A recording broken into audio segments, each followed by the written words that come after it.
Bonjour et bienvenue à tous. Nous sommes ici à Ouagadougou, dans la capitale du Burkina Faso, pour une émission exceptionnelle, un grand entretien. Notre invité est le président de la République du Burkina Faso, Roch Marc Christian Kaboré. Bonjour Monsieur le Président. Bonjour. Merci d'avoir accepté cet entretien. Merci de participer à notre émission internationale. Alors, nous sommes à l'étage où vous travaillez. Derrière ces portes, il y a votre bureau. Et nous sommes ici dans la salle d'audience. C'est ici que vous recevez vos homologues, des chefs d'État étrangers. Exactement. Ici notamment que vous échangerez avec le président français Emmanuel Macron, Tout à fait. Qui viendra au Burkina Faso à la fin du mois de novembre. Alors nous reviendrons sur cette visite, mais tout de suite je vous propose de regarder ce focus, un portrait que nous vous avons consacré. Il a été réalisé par Bastien Bory et Rodolphe Clémendo. Voilà.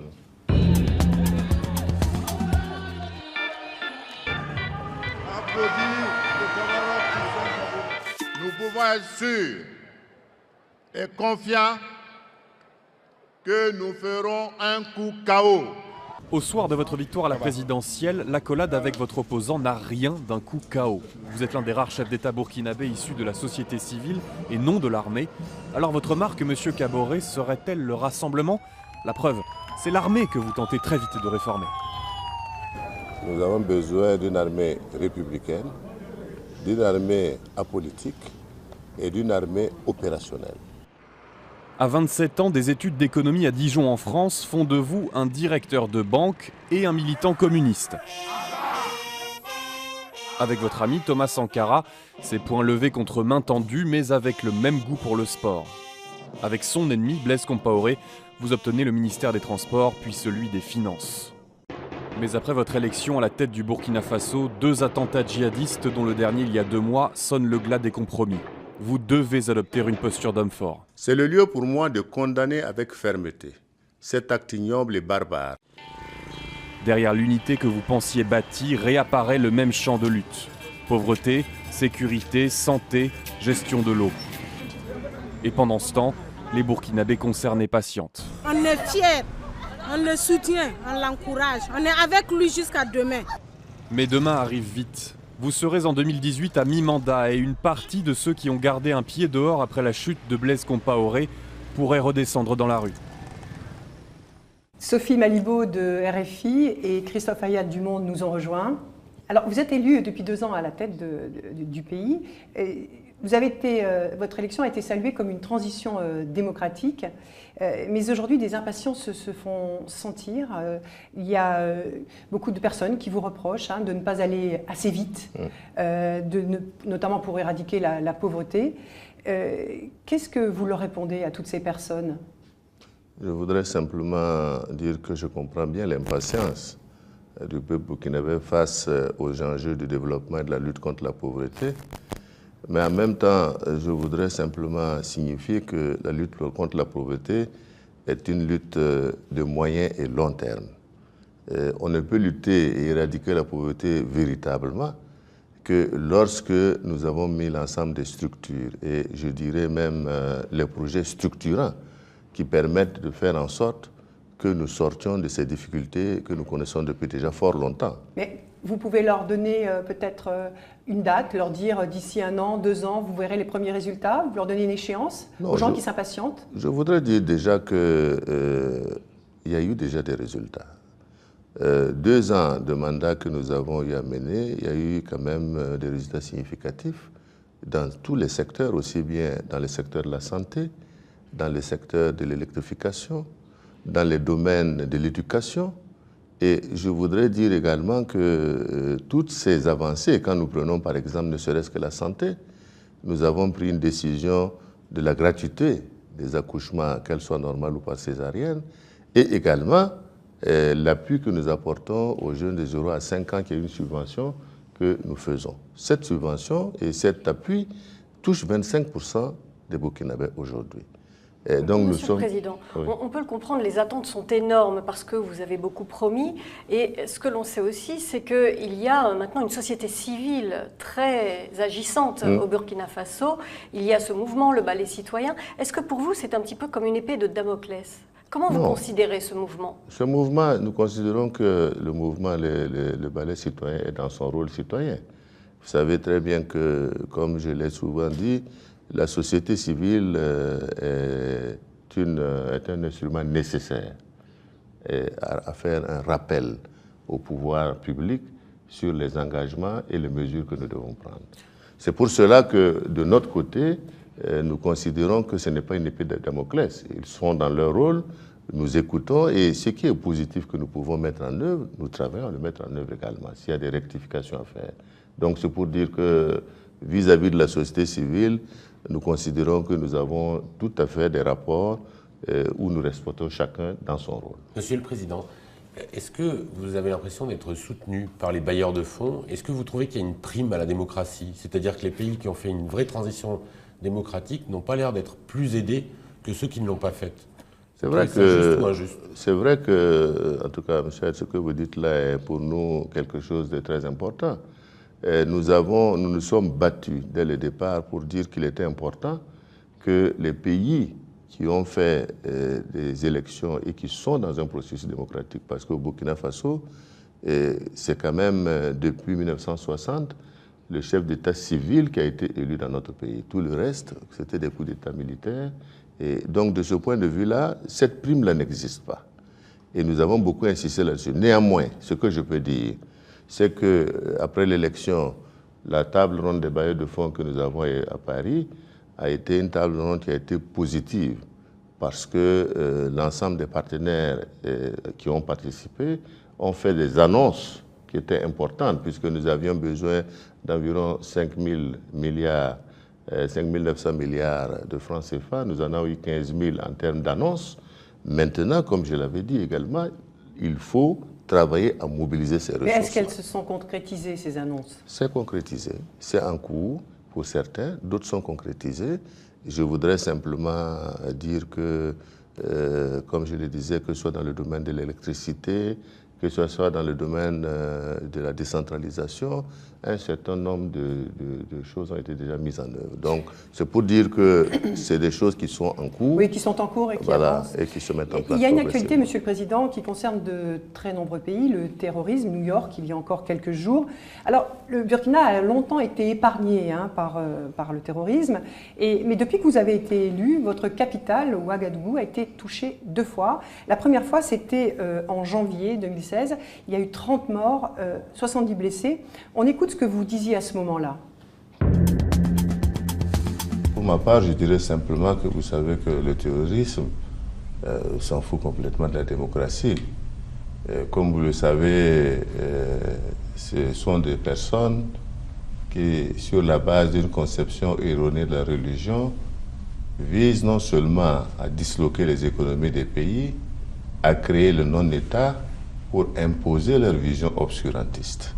Monsieur le Président, votre pays a toujours été salué pour sa coexistence religieuse, pacifique. Alors comment interpréter ces attentats? Est-ce que c'est parce que vous êtes lancé dans des opérations contre des groupes djihadistes, notamment dans le Nord? Ou est-ce parce que, ce que disent certains, que la sécurité et le renseignement sont moins bien maîtrisés par vos équipes que par celles de votre prédécesseur, Blaise Compaoré? Non, je voudrais dire simplement qu'il n'y a pas une remise en cause de la convivialité religieuse qui existe au Burkina Faso. Je pense que de tout temps, toutes les religions sont vraiment ensemble et travaillent tous les jours pour l'intérêt du Burkina Faso. Je voudrais simplement noter que c'est vrai, le Burkina Faso a été toujours considéré comme un oasis de paix, puisque dans toute la tumulte sous-régionale, nous étions le seul pays non touché par les attaques terroristes.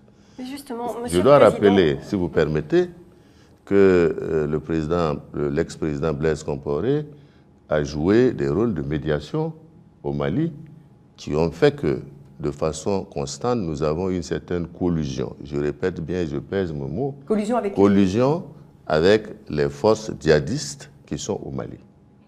Ce que vous refusez, vous, aujourd'hui? Nous estimons que nous ne pouvons pas laisser le Burkina Faso comme étant une plate-bande où nous passons des armes, où nous passons de la drogue et nous faisons des trafics de tout genre. Donc forcément, nous devenons un obstacle pour ces personnes-là. Et de ce point de vue-là, il est tout à fait normal que le Burkina soit visé. Ce n'est pas une question de capacité des forces d'information, de nos services de sécurité en termes d'information, mais c'est plus une question que la collusion permettait de masquer un peu toutes ces insuffisances. Certains estiment tout de même, Monsieur le Président, que vous avez une sorte de méfiance vis-à-vis de tout ce qui est expert militaire dans votre pays, peut-être parce qu'il y a eu cette longue histoire de putsch, dont le dernier assez récemment. Est-ce que effectivement vous êtes dans une attitude de méfiance par rapport à tout ce qui vient du renseignement, etc. Pas du tout. Je suis tout à fait désolé. Nous avons mis l'Agence nationale de renseignement, qui aujourd'hui est en cours, qui est appuyée par différents pays dans sa mise en œuvre. Mais beaucoup des grands experts ont été soit nommés ambassadeurs ici et là, ou attachés militaires en France ou ailleurs. Vous savez, le pays a besoin de renouvellement. L'expertise, ceux qui étaient experts hier, sont peut-être dépassés par l'expertise d'aujourd'hui. Donc il est tout à fait normal que nous rebâtissions une agence nationale de renseignement qui est conforme, je dirais, au niveau BABA dans ce domaine. Et c'est ce que nous avons fait. Nous avons l'appui de partenaires qui forment ces éléments qui vont nous permettre de mettre une véritable institution qui va s'occuper de renseignements aussi bien intérieurs que du renseignement dans la sous-région. Monsieur le Président, dans ce conflit avec les groupes djihadistes, on a quand même l'impression que le Burkina Faso est en train de perdre une partie entière de son territoire, qui est le nord, où il y a des enseignants qui ne peuvent plus enseigner, qui sont chassés des villages, et où des groupes prennent quasiment en charge la gestion, ou du moins dominent le pouvoir dans certains villages, dans certaines régions entières.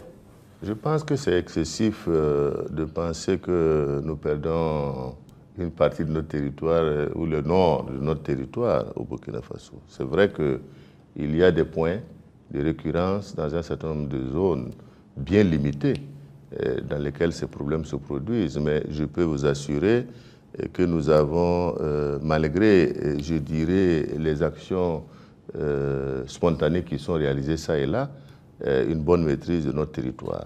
La deuxième question que je voulais ajouter, c'est que vous savez que dans le cadre du G5, nous avons mis des fuseaux. Les fuseaux qui concernaient le Mali, le Niger et le Burkina Faso, et chacun devait faire en sorte d'assurer la sécurité des frontières. Monsieur le Président, pour l'instant, ce n'est pas le cas.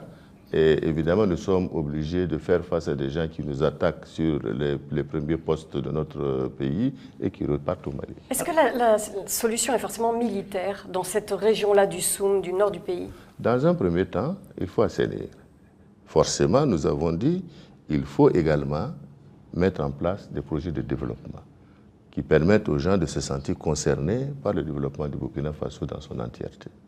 C'est pourquoi d'ailleurs nous avons mis un plan d'urgence que nous avons pour effectivement permettre les réalisations d'infrastructures socio-économiques dans la région, permettre également de sédentariser les gens avec la mise en œuvre de barrages, d'autres activités qui permettent de trouver du travail pour les jeunes et ainsi de suite. C'est pour dire que tout doit être lié, aussi bien l'aspect militaire que l'aspect également de l'investissement économique. De l'aide aux éleveurs peuls, par exemple? Absolument. Monsieur le Président, pour revenir sur la question de la sécurité, vous venez d'évoquer le G5 Sahel. Il a été créé en 2014. Il regroupe 5 pays, le vôtre, le Mali, le Niger, le Tchad et la Mauritanie. Donc, son objectif, c'est de coordonner et de lancer des opérations contre les groupes djihadistes. Mais le G5 Sahel a bien du mal à trouver son financement. Qu'est-ce qui se passe? Qu'est-ce qui bloque? Est-ce que c'est un problème de confiance? Ou est-ce que c'est, comme disent certains, parce que les 5 pays du G5 Sahel demandent trop d'argent? Bon, nous ne demandons pas trop d'argent. Disons que l'objectif, effectivement, du G5 Sahel avait demandé à créer une force conjointe pour mener, je dirais, un combat direct contre les forces djihadistes et les forces terroristes dans la zone. Et évidemment, les Nations Unies, la résolution qui a été adoptée, n'a pas accepté de pouvoir considérer les forces conjointes du G5 Sahel comme la MINUSMA. Alors, la force d'intervention, de paix, pardon. Voilà, de paix qui est des Nations Unies. Donc, de ce point de vue-là, les Américains qui étaient opposés à cette idée ont considéré que, concernant les charges de personnel du G5, il appartient au pays de les assumer.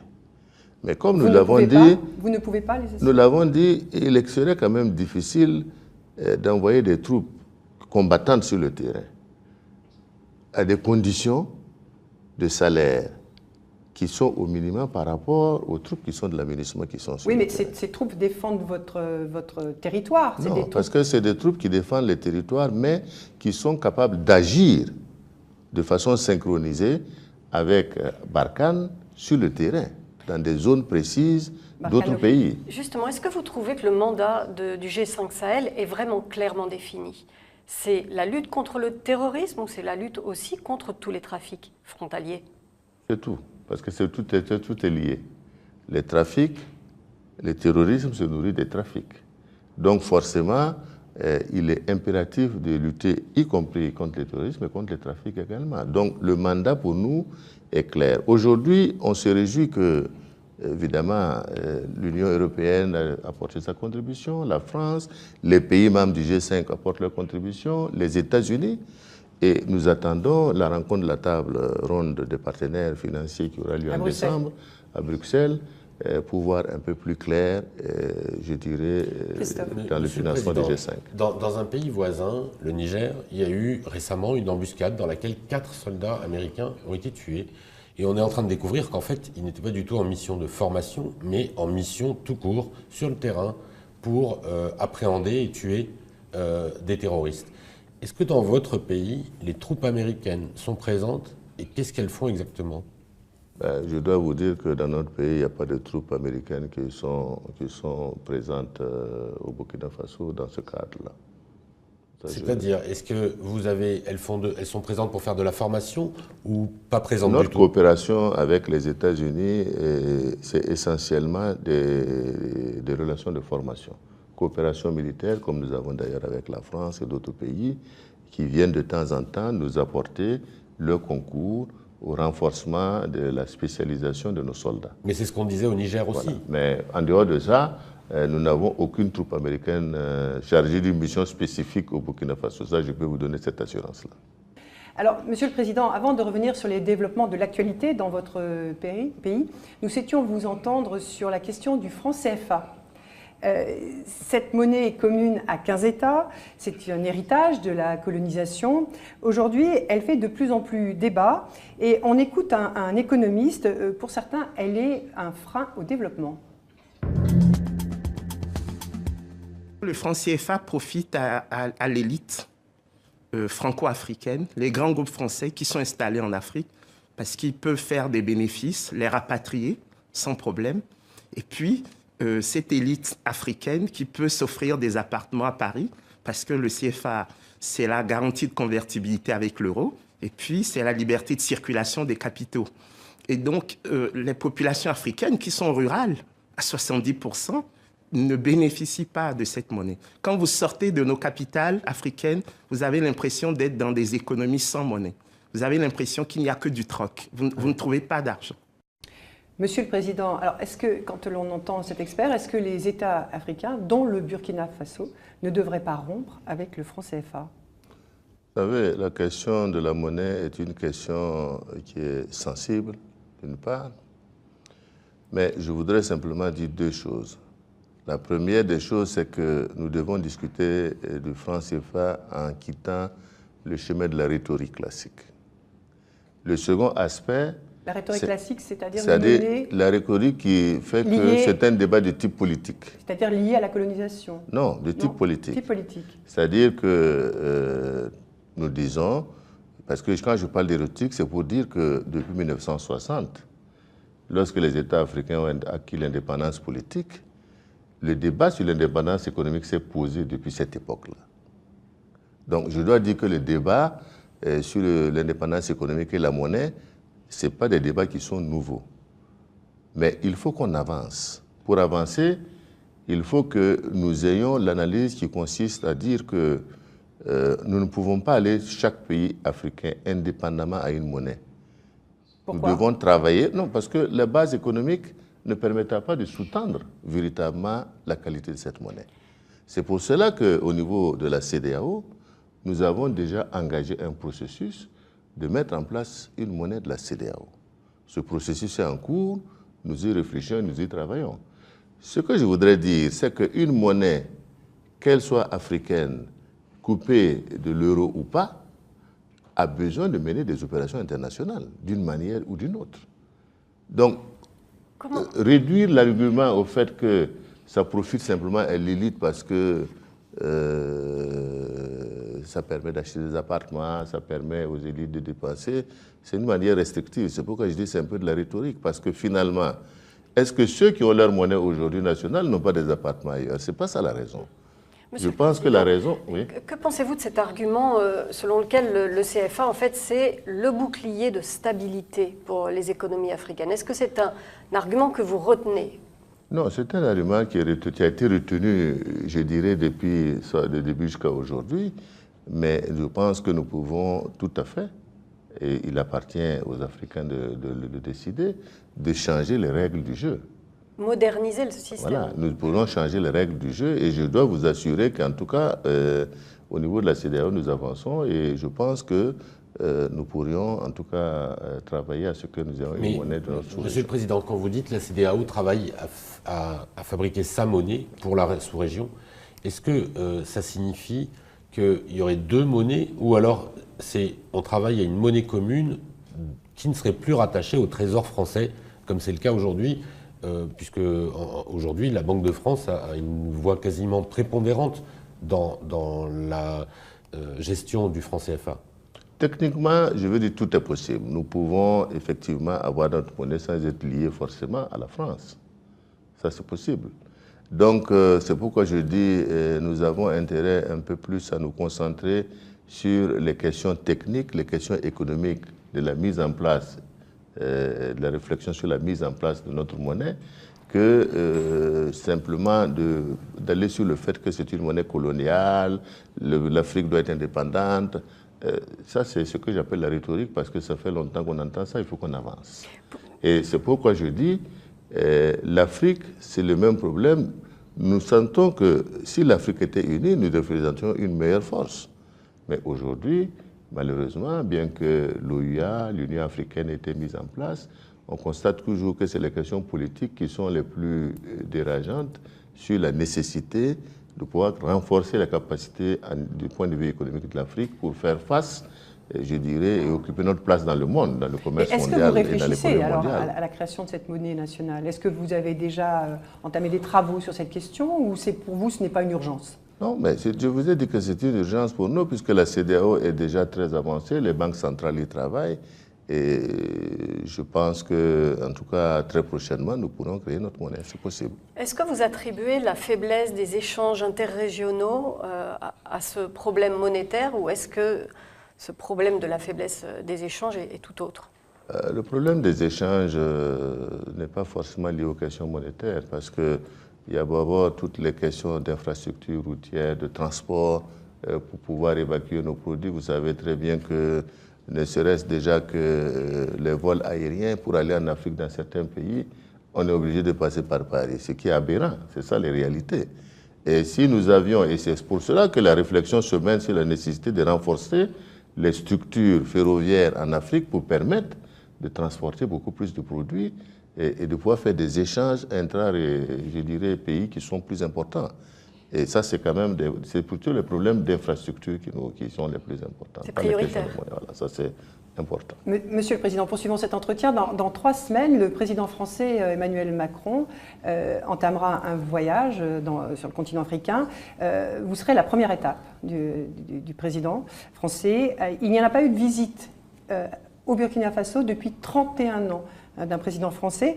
Et à l'université de Ouagadougou, il devrait prononcer un grand discours sur sa conception des relations entre la France et les pays africains.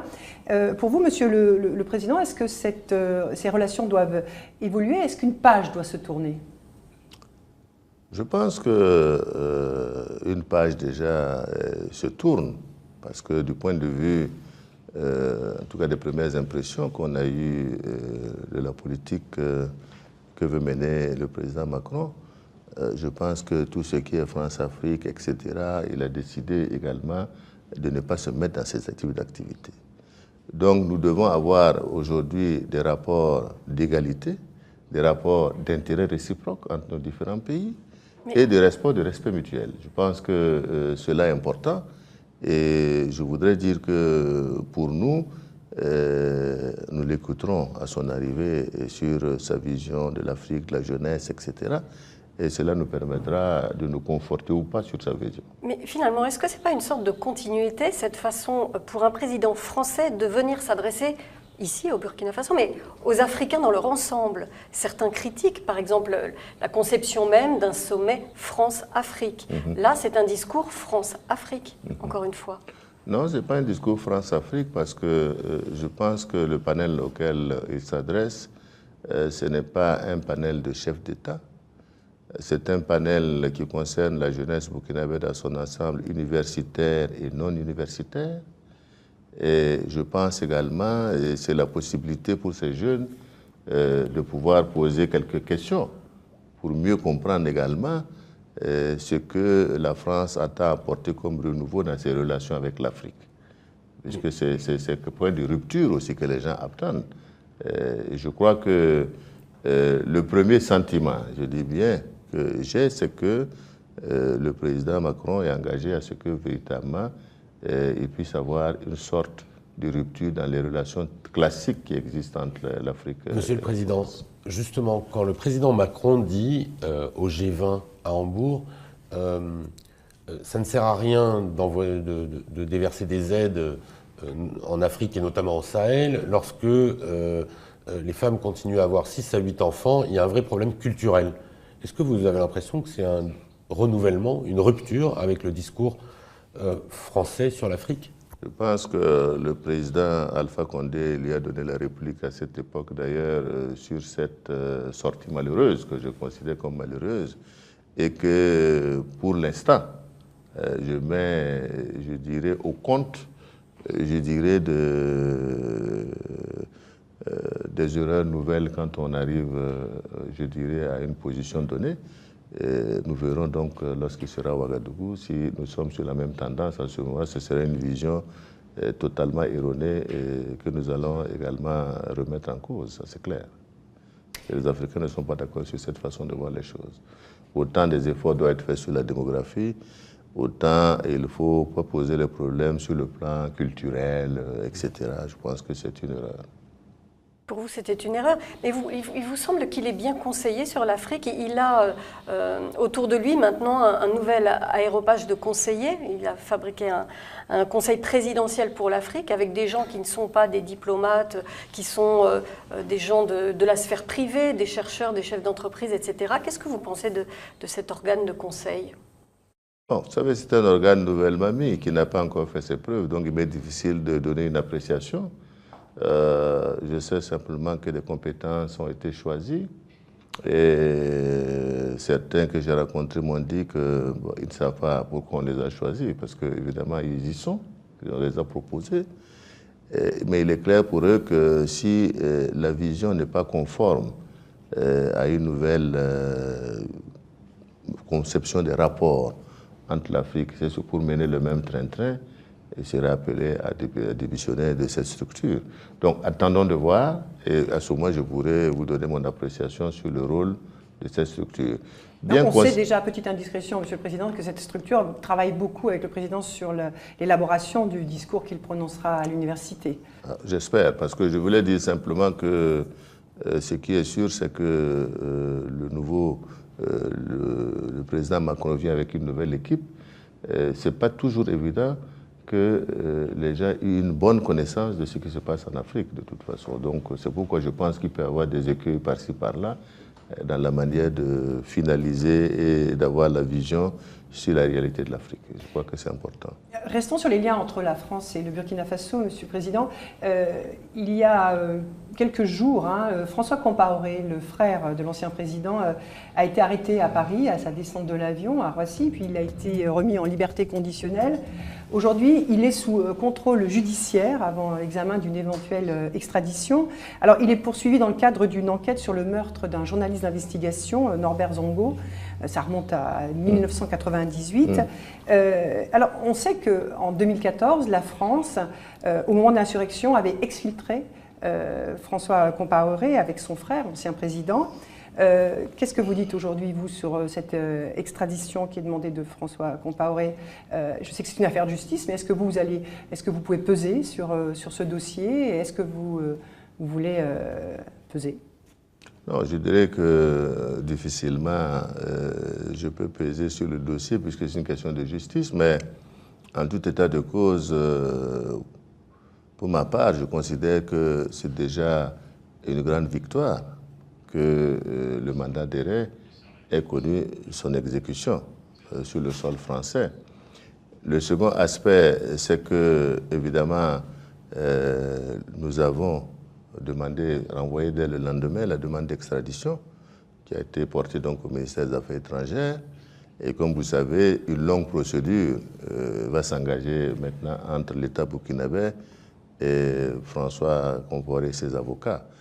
Ce qui est sûr pour nous et pour le peuple burkinabé, le souhait est que, en fin de fin, le tribunal puisse extrader François Compaoré au Burkina Faso pour qu'il vienne répondre de ce qui lui est reproché. Faut que la justice Parce passe. que nous avons tout burkinabé que nous sommes, nous avons un devoir de redevabilité et nous devons répondre de nos actes devant la justice burkinabé. Je pense que ça me semble très important. Monsieur le Président, il y a peut-être un obstacle qui est le fait que la France, qui a aboli la peine de mort, en principe n'extrade pas vers des pays dans lesquels la peine de mort est toujours en vigueur.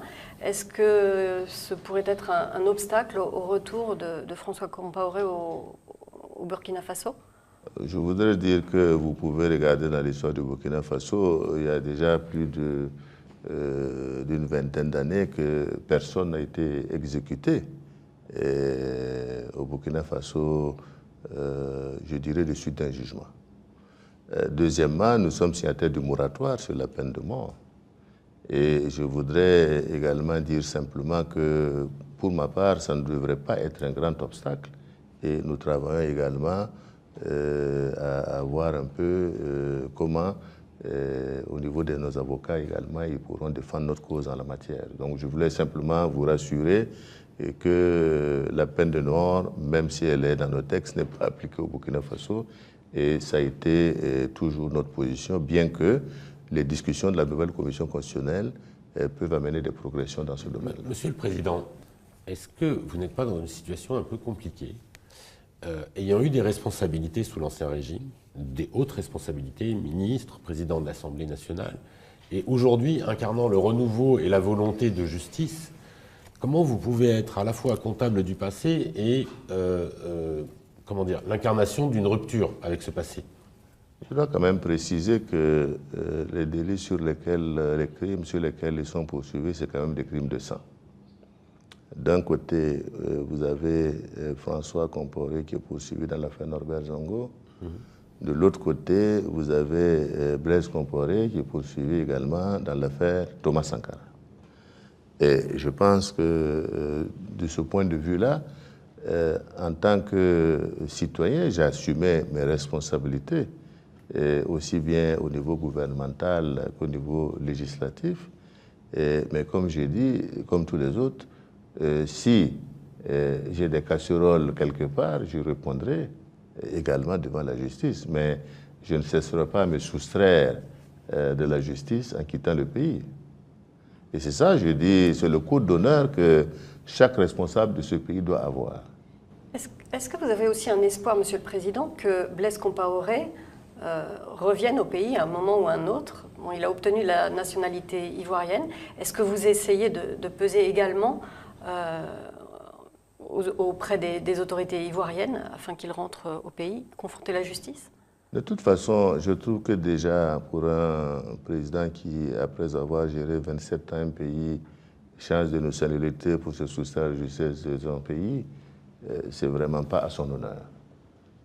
Deuxièmement, je dis également que tout chef d'État qui est appelé devant la justice doit y répondre.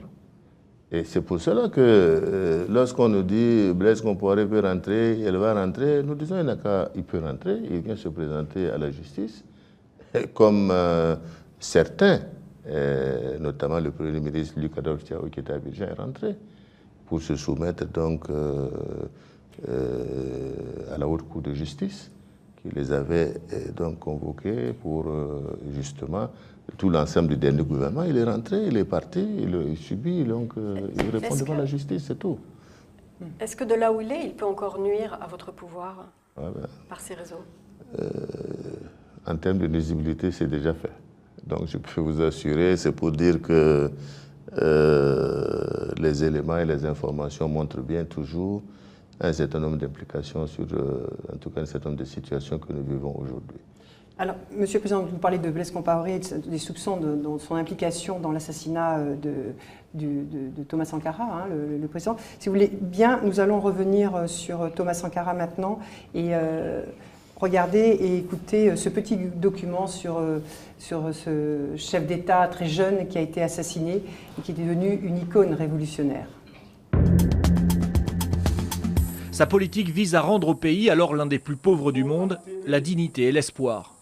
Le capitaine et ses hommes montrent l'exemple, travailler, construire. Dans le domaine de la santé d'abord avec des dispensaires, des maternités. Son opération Vaccination Commando va permettre à 2 millions de Burkinabés d'être protégés de maladies ravageuses à l'époque. Une population secourue et mise à contribution.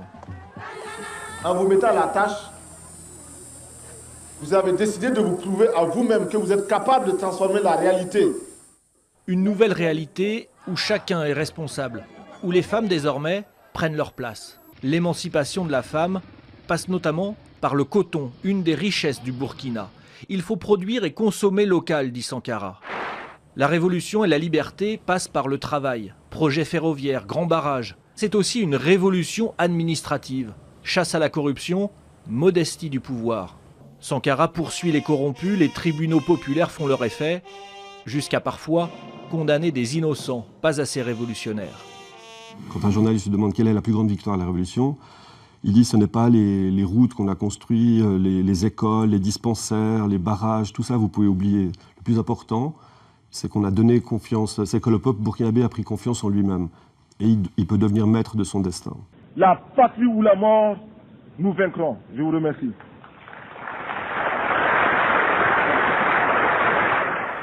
Monsieur le Président, donc, Thomas Sankara a été assassiné en 1987, cela fait exactement 30 ans.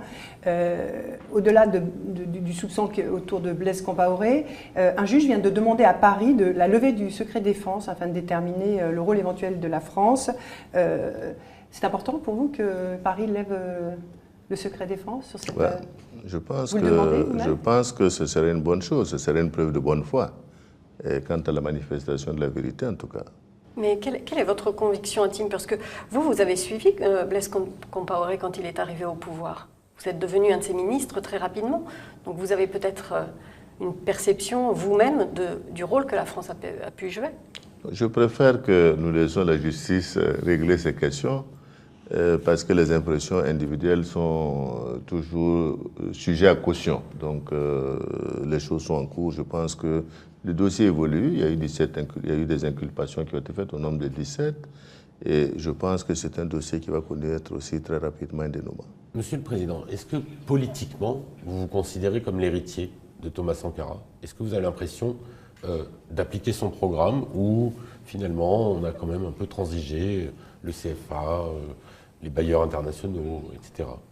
Non, je pense que loin de moi, l'idée de pouvoir être l'héritier de cette grande légende du Burkina Faso qui a, comme je l'ai dit, réhabilité l'honneur du peuple burkinabé, qui est, comme on l'a souligné tout à l'heure, un peu pays le plus pauvre du monde, qui également a permis de restaurer la dignité, l'ardeur au travail, même si on doit considérer que 27 ans après, ces valeurs-là ont connu au fur et à mesure une faiblesse qu'il faut réveiller. C'est vrai, il faut travailler à mettre le peuple au travail, que chaque Burkinabé sache que c'est lui-même qui contribue au développement du Burkina. C'est ça qui est le fondamental. Et malheureusement, aujourd'hui, on s'occupe beaucoup plus d'intérêts particuliers que d'intérêts collectifs. Et ça, c'est quand même un des défauts sur lesquels il faut continuer à travailler pour que l'ensemble des Burkinabés, que ce soit ceux qui sont nantis, ceux qui sont les plus pauvres, travaillent ensemble dans le développement du Burkina Faso. Comment vous expliquez, Monsieur le Président, que Thomas Sankara garde une telle empreinte parmi la population burkinabèse? Est-ce que c'est aussi peut-être une forme de défiance par rapport aux élites d'aujourd'hui? Non, je pense que Thomas Sankara, comme je le pense, sa pensée va traverser des âges, parce que c'est normal. Il a défendu des causes qui sont tout à fait justes, dans un contexte difficile pour lui, certainement. Et je crois que tous les débats que nous avons autour de l'indépendance économique de l'Afrique, autour de la nécessité que l'Afrique se solidifie, ce sont des points de vue qu'il a développés, comme ses prédécesseurs, les Kwame Nkrumah, les Lumumba, etc. Donc, Thomas Sankara, c'est l'icône de la génération actuelle, et donc c'est tout à fait normal. Nous arrivons au terme de cette émission, Monsieur le Président. Merci beaucoup d'avoir répondu à nos questions, à celles de Sophie Malibaud de RFI et de Christophe Fayad du journal Le Monde. Et merci à vous de nous avoir suivis. On se retrouve la semaine prochaine pour un nouveau numéro d'International.